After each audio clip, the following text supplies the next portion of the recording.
I'm just going to use the restroom before we leave, I said, grabbing my purse with my phone and documents inside. I stepped off the train, feeling the cool air of the platform on my face. I stood there watching as the train doors closed, as the whistle blew, and as it slowly began to pull away from the station. My phone buzzed in my purse, snapping me out of my thoughts. Scott's name flashed on the screen. I took a deep breath and answered. "Nancy, where are you?" Scott's panicked voice came through. "We're not on the same path anymore, Scott," I replied, my voice steadier than I felt. "I'm divorcing you." I hung up before he could respond. My hand shook as I opened my banking app and blocked Scott's access to our joint account. Barely a minute passed before my phone rang again. This time, it was Janet. I held the phone away from my ear as she shouted insults and threats, demanding that I pay for their trip and compensate them for emotional distress. When she finally paused for breath, I spoke calmly. "Janet, I'm not afraid of your threat. If you post any slander, I won't hesitate to take legal action." I blocked her number, then Scott's, and finally Larry's, just to be sure. Taking a deep breath, I called a cab and went home. The weekend passed in a blur of emotions and practical tasks. I packed Scott's belongings, contacted a lawyer, and drafted the divorce papers. By Friday morning, I felt drained but determined. The sound of a key turning in the lock made me tense. Scott walked in looking disheveled and desperate. "Nancy, please," he said, walking toward me with open arms. I stepped back, pointing to the suitcases by the door. "Your things are packed. It's time for you to go."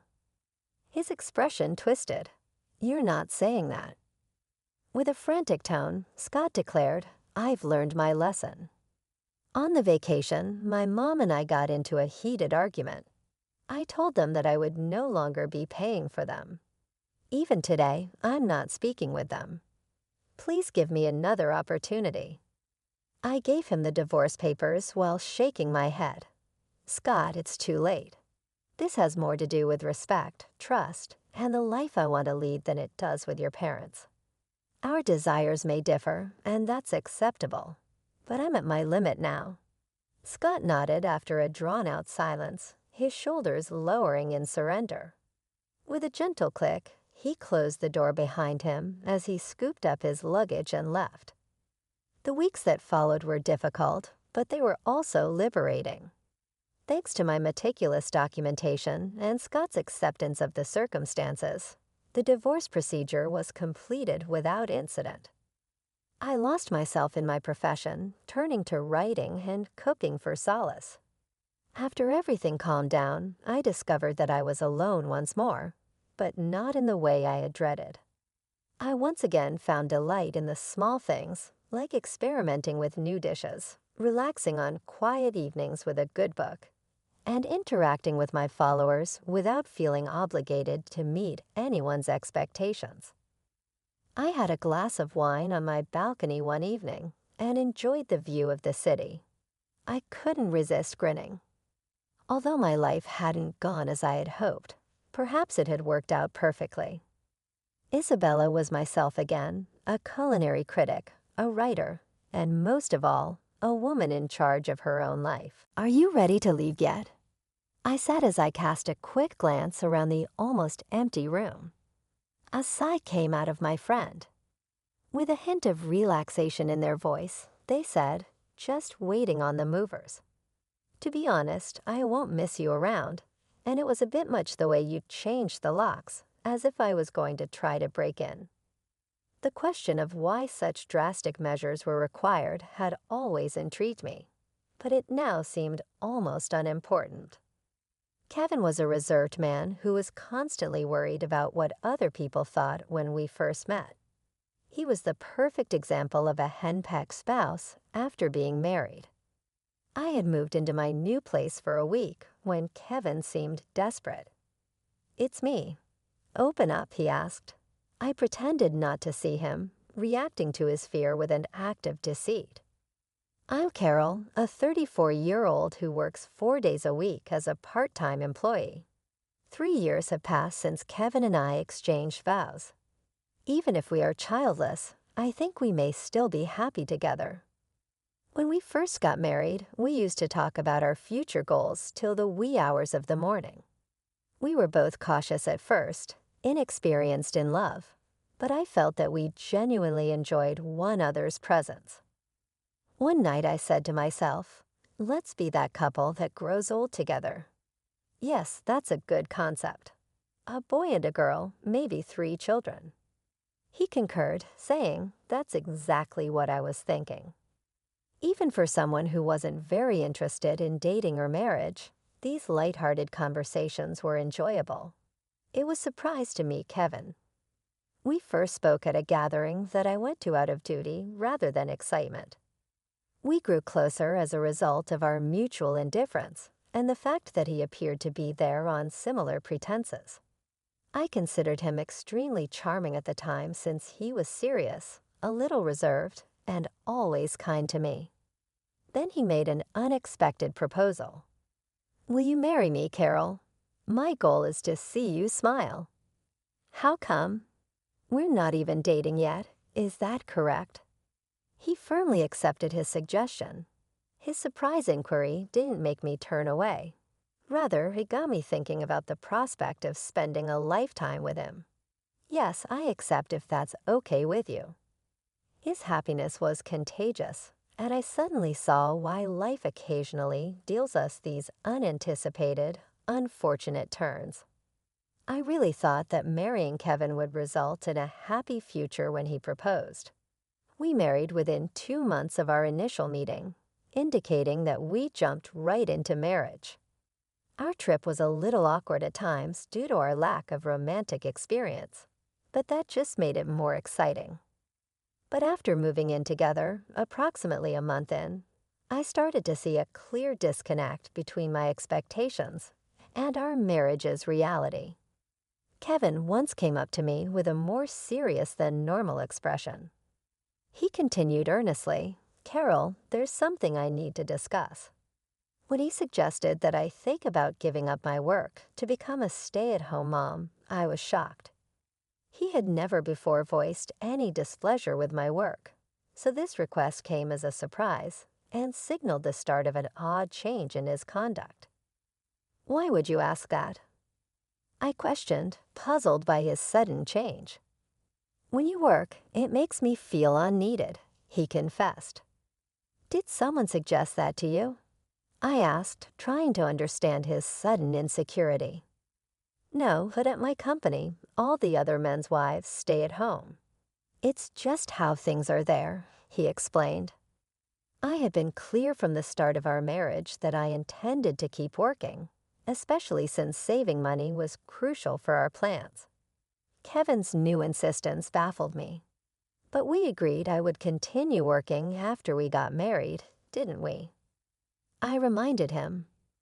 I know, but as my wife, I hoped you'd consider my feelings. He responded, his concern more about fitting social norms than our mutual happiness. Why not just pretend I've quit? There's no need for me actually to leave my job, I suggested, expressing my reluctance to give up my career. However, Kevin seemed increasingly worried about how others perceived him. If things don't change, I'll be ridiculed by my colleagues and bosses. I'm supposed to be the head of this household, aren't I? Please just do as I ask, he pressed, unwilling to listen to my reasoning. I can't make such a decision immediately. Let me think about it, I said, needing time to weigh my options.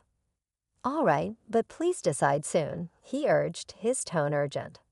I knew I couldn't let this issue drag on, fearing what might follow if I didn't act decisively. Seeking advice, I turned to my boss, Madison. She had worked as an administrative assistant since high school and had faced a similar situation with a controlling ex-husband, eventually leading to her divorce. Now she was a dedicated single mother and someone I greatly admired. That must have been tough, I mused, considering divorce as I reflected on her strength and resilience. Navigating the early days of our marriage, Kevin and I found ourselves at a complex juncture. It's tricky since we're newlyweds, I pondered, contemplating the implications of quitting my job. I haven't fully thought this through, but leaving my position will make it difficult to find a replacement. I shared my concerns with Madison, my boss, who had become a mentor to me. I don't plan to quit immediately, I explained. I'm looking for a way to keep working if possible. Perhaps we could maintain my current part-time schedule for the time being. Switching to full-time might draw too much attention. That's a wise approach, Madison agreed, supportive of my decision to negotiate with Kevin. If he still objects, we could propose reducing my hours officially to part-time. That sounds like a sensible plan. Remember, you can always count on me for advice. I'm here to support you. Madison reassured me, offering a lifeline in the turbulent sea of my marital issues. Thank you, I appreciate your support, I replied, grateful for her guidance. Our conversation deepened, and I discovered that Madison's ex-husband had also changed drastically after their marriage, a situation eerily similar to mine. This revelation was eye-opening. I hadn't considered that some men might transform so completely after marriage, becoming almost unrecognizable from the person they once were. Viewing my circumstances through this lens, I wondered if I had been misled. Despite numerous discussions, Kevin and I were at an impasse. Isn't it a woman's role after marriage to support her husband and manage the household? He argued, clinging to outdated norms. What era are you living in? Nowadays, it's common for both spouses to work, I countered, shocked by his archaic views. Maybe for other couples, but we're different. You see that, don't you? He tried to persuade me. I understand where you're coming from, but I can't agree with it. I stood my ground, asking him to consider my perspective. Kevin persisted daily, pressuring me to quit my job. Despite his efforts, they fell short. I consulted with Madison and decided to resign officially. However, in reality, I continued working part-time 4 days a week. Thankfully, Madison was sympathetic to my situation and agreed to reduce my hours. I've resigned from my job at the company, just as you wanted, I told Kevin. Really? Thank you. Now I can feel more secure about my position at work, he responded, relieved yet oblivious to the truth. By then, it was clear Kevin was primarily concerned with how others perceived him. His abrupt transformation left me bewildered. I chose to deceive him, continuing to work secretly in hopes of preserving our relationship and my independence. But I soon realized that my hopes for a fresh start were misplaced. Despite our new beginning, Kevin continued to exert his dominance and vent his frustrations on me. One day, he sprung a sudden request on me. A junior colleague is coming over today. I need you to host, he said abruptly. I had no idea, I responded, caught off guard. Sorry, it was a last-minute decision. Just keep it simple, please, he instructed. Determined to fulfill the request, I prepared drinks and snacks for the guests. However, when Kevin arrived, he was displeased. Didn't I ask you to prepare for today? He chided. You mentioned just keeping it basic, and you took that literally. This reflects poorly on me. I need you to fulfill your role as a wife properly. What exactly does that mean? I did my best. Is there an issue with what I prepared? I asked, genuinely confused by his dissatisfaction. No, not really, he muttered, his expression unreadable, a stark contrast to the person I once knew. From then on, Kevin began inviting guests over almost every week. While he reveled in the social gatherings, he expected me to be on standby, prepared for anything. It seemed he was trying to impress everyone with his capabilities as a husband. Kevin, having guests over every week seems excessive, I ventured one day. No, it's fine. Everyone enjoys it, and you should support my decisions. It's your duty as my wife. But maintaining such a lifestyle was also expensive. How exactly am I supposed to manage it? I asked. Oh, stop complaining. He would dismiss any question I had as nagging and avoided giving a direct answer. Every morning, I woke up early to prepare meals, make lunch sandwiches, and see Kevin off, all while keeping his suit ready for the day. On days I worked part-time, from 9 o'clock a.m. to 2 o'clock p.m., there was barely any time to rest. Despite the business, I cherished my job. Working often felt like a welcome respite. Carol, you seem tired lately. Are you okay? My coworker Deborah asked one day, noticing my fatigue. Yeah, a bit actually, I admitted. Let me know if there's anything I can do. I'm here to help in any way I can. Thank you, Deborah. You've been such a reliable support, unlike Kevin. Deborah understood the deterioration in how I was being treated. She was aware of my secret part-time job and had kept it hidden from Kevin. I appreciate everything, Deborah. I expressed my gratitude. Bill mentioned it, but I never imagined Kevin would behave like this, she confessed. Neither did I. I've tried talking to him, but he won't listen, and we hardly have a meaningful conversation anymore. I'm sorry. If only I were stronger. I sighed, feeling overwhelmed. Don't be too hard on yourself. You're managing work and household tasks admirably. I appreciate all your help. I'm glad to hear that, I replied, grateful for her kindness. Living with Deborah's support had been nothing but a positive experience for me, a stark contrast to the strain at home. However, Kevin seemed uncomfortable with how close Deborah and I had become. This discomfort led him to make a shocking and sudden decision. Where's Deborah? Mom's gone, I questioned, puzzled by her absence. What do you mean, gone? I asked, my confusion growing. Mom's getting older, and I thought it would be best for her to be in a facility, he replied nonchalantly. You actually placed her in a home? My voice cracked, barely hiding my disbelief. Yeah, just finished settling her into the new place. Now I have the house to myself, he stated as if he had just completed a routine chore. I was at my parents' home when this happened, and the fact that he unilaterally decided to place his mother in a facility shocked me.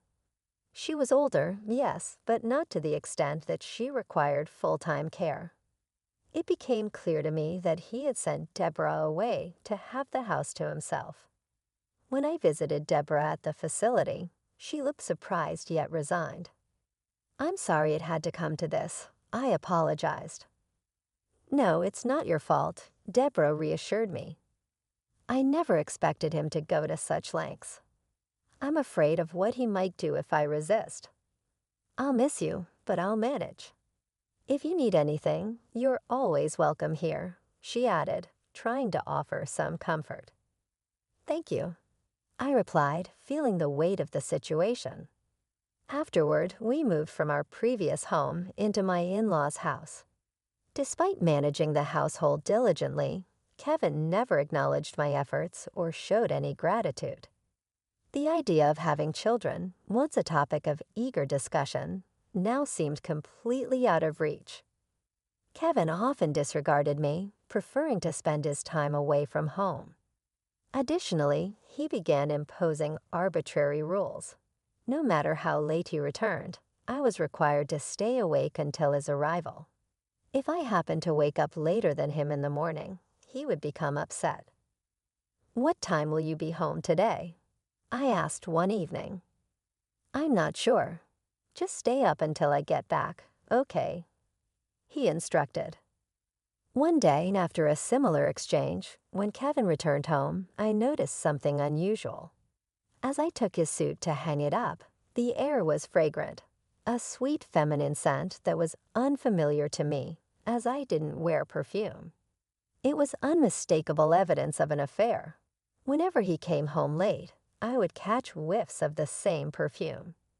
That day, he unusually suggested I go to bed before him, raising my suspicions even further. Quietly, I went to the living room and overheard their conversation. "Oh, she's clueless." "When are you going to leave her?" a woman's voice asked. "I'll kick her out soon enough," Kevin's voice responded. Clearly, their voices carried easily, especially the woman's, which was quite loud. From their discussion, it was evident that their relationship had been ongoing for some time. While the incident with the perfume didn't shock me, it left me feeling utterly disgusted. Kevin was still technically my husband, and despite my hopes for a turnaround, his treatment of me remained harsh and unchanging. As we approached the 3-year mark of our marriage, he sprung another surprise. "I have a business trip the day after tomorrow. I need you to get everything ready," he announced abruptly. "That's very short notice," I replied, the timing and suddenness raising my suspicions. "I'll be away for about 4 days. Please make sure my clothes are prepared." I couldn't help but suspect his claim of a business trip was a cover for time spent with his mistress. I remembered a conversation with a colleague's wife at a company gathering who had warned me, "Be cautious if he suddenly mentions a business trip. Our company doesn't even have those." Her words echoed in my mind as I pieced things together. My suspicions had been confirmed earlier when I found a chat on his mobile phone, accidentally left in the living room, detailing how he had taken paid leave for this so-called trip. This discovery marked a turning point for me and signaled the beginning of the end of our marriage. Armed with proof of his affair, I prepared to confront him with divorce papers upon his return. However, it was Kevin who made the first move. "Are you ready to leave? The movers will be here soon," he said coldly as soon as he returned home. "I need you to be gone before I get back," he demanded. "Why are you saying this all of a sudden?" I countered, shocked by his blunt directive. "You can't spring this on me and expect me to leave immediately." "Then I'll wait a bit, but start preparing to leave," he replied, dismissing my objections. "Goodbye."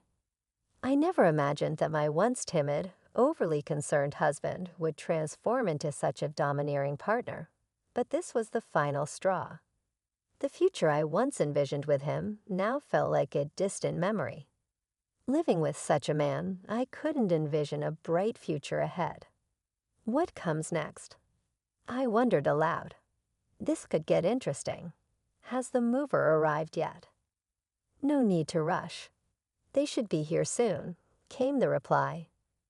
"Oh, and I almost forgot to mention, I'm changing the locks on the house," he added almost casually. "All right, got it," I responded, my heart sinking. "The thought of not having to see your face again is a relief," were his parting words. After nearly 3 years of marriage, convinced our relationship was irreversibly over, I swiftly left the premises. Soon after, I instructed my lawyer to file for divorce. Despite our circumstances, my husband boldly posted pictures with his mistress on social media, an act of brazen audacity. How could he be so reckless, not realizing he was providing even more evidence of his affair? Even our mutual friends noticed his strange behavior, marking the public unraveling of what we once shared. After leaving my in-laws' home, I transitioned back to full-time work and moved into a high-rise apartment in the suburbs, a place I had long dreamed of living. The apartment was spacious, ideal for one, and felt wonderfully liberating without Kevin's presence. About a month after settling in, I was jolted one morning by the doorbell. Peering through the monitor, I was stunned to see Kevin standing outside. "Hey, it's me, Kevin." "Open up, Carol," he called out, his voice presumptuous and demanding. His sudden appearance and the entitlement in his tone were beyond my comprehension. Deciding to feign ignorance, I thought it might be more amusing than outright rejecting him. Who are you?" I'm sorry, but I don't know you, I responded through the intercom. Don't tell me you've forgotten your husband's face. I'm not married. I think you've mistaken me for someone else. I continued watching as desperation seemed to wash over him, his face a shadow of the timid man I once knew. Please just listen. I've been deceived and I need Carol's help, he pleaded. I'm sorry, but I'm not obligated to assist you. If you persist, I'll have to call the police. Seriously, after all, I don't know you, I retorted, steadfast in my resolve to treat him as a stranger. Kevin must have thought I would always be there to solve his problems, but I was no longer the person who tolerated such dependency. Yet he remained stubborn, unwilling to relent. That's it. You made this mess, so it's up to you to fix it. You don't have to be so tough on me, he whimpered. Oh, and by the way, you can't stay at your parents' place anymore, he added abruptly. What do you mean? Do you know whose name the house is under? I questioned, surprised by his statement. No, but it used to belong to Deborah. Now it's in my name, I explained, revealing a significant change he was unaware of. Kevin had insisted I leave when I confided in Deborah, which visibly upset and disappointed her. I can't believe my son has turned out like this. I'm truly sorry, especially after all the help you've given us, Deborah had said during one of our conversations. Deborah, you're divorcing Kevin, aren't you? She had asked. Yes, it's for the best, I confirmed. In that case, I'll transfer the house to you, she offered, making a decision that took both me and presumably Kevin by surprise.